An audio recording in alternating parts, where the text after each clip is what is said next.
Okay, so this is not necessarily the fun part of fantasy football, talking about injuries. And whenever a big, devastating one happens, always is a little bit awkward. So we're going to try and treat this as non-callously as we can, but we do have to talk about it from a fantasy perspective.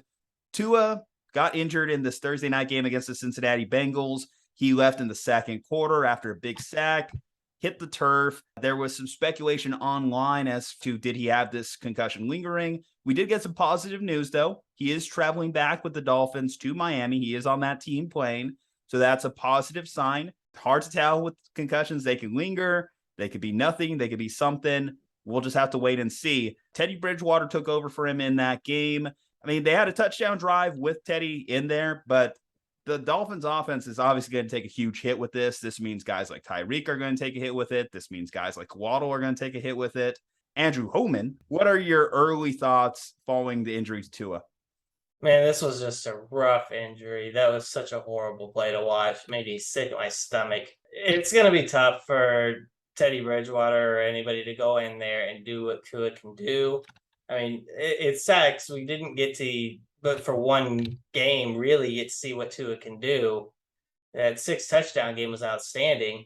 And Tyreek and Waddle had great fantasy days. It's going to be tough to see that offense do anything near that. The ceiling is much lower for everybody on that offense without Tua in there. Andrew Hagenbaugh, through the first 4 weeks here, Tua was the quarterback 6 on the season. Of course, a lot of his value was propped up by that 6 touchdown week. Is Tua someone that you would hold on to if I told you right here today he's going to miss 2 to 4 weeks? Or do you think that you're going to move on quickly? No, I mean, I'm still going to hold on to him. I mean, his play hasn't been all that bad at all this season, and I think Mike McDaniels has a huge part of that. Like Andrew said, the 6 touchdowns, or both of you said, the 6 touchdowns performance obviously helped him a lot against Baltimore, but this does hinder the offense quite a bit now because we saw in the pass where it got intercepted, you saw there was no connection between them, and the ball was well behind and picked off. So, I mean, this offense is going to take a massive blow, and it's going to take a huge hit on a lot of big-time fantasy names like Waddle and Tyreek. Andrew Hohman, is there anyone that you could see benefiting from this, or do they all take a step back? I think everybody takes a step back.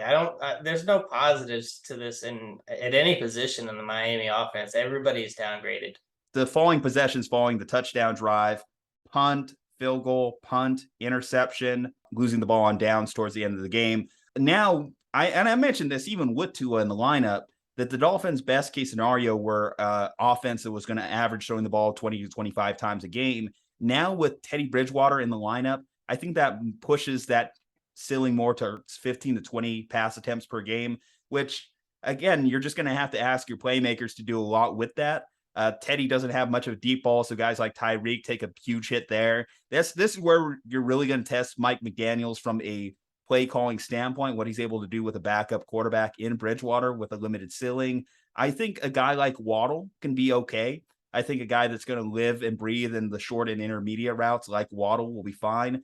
Tyreek's still going to get his touches. I think Tyreek, he was the wide receiver 1, clear wide receiver 1. Now we're looking at him probably as a wide receiver 2, boom or bust wide receiver 2. I think Waddle's going to be okay. I think his floor is still going to be about 5 to 6 targets a game. And I think that that's going to be good enough to keep him in that flex territory, if not being a consistent wide receiver 2. Tight ends, Gesicki, I think are pretty much going to be about as good as any tight ends in the league. You're not really going to expect much, and you're happy if they land in the end zone. And the Dolphins running game, I think guys like Mostert, Edmonds are going to see a lot more checkdowns because that's kind of like what Teddy Bridgewater has done throughout the latter part of his career. So you might get lucky in PPR leagues from the running back position. You might get a few cheapies, but that's pretty much my takeaways initially following this injury. Obviously, what all our thoughts are with Tua. We hope that he gets back on the field sooner rather than later. Well, I say sooner rather than later, assuming that everything's all right upstairs. We'll have to wait and see. I think the Dolphins are going to take a cautious approach with this moving forward to avoid obviously being lambasted online. Guys, what do you think about the Dolphins offense moving forward? Drop below in the comments section if you have any trade or waiver wire pickups that you're questioning about. Let us know as well. Leave a like on the video, subscribe to the channel, follow us on social media. From Ju-Ju and the 2 Drews, stay safe, happy, and healthy. We'll see you on the next one.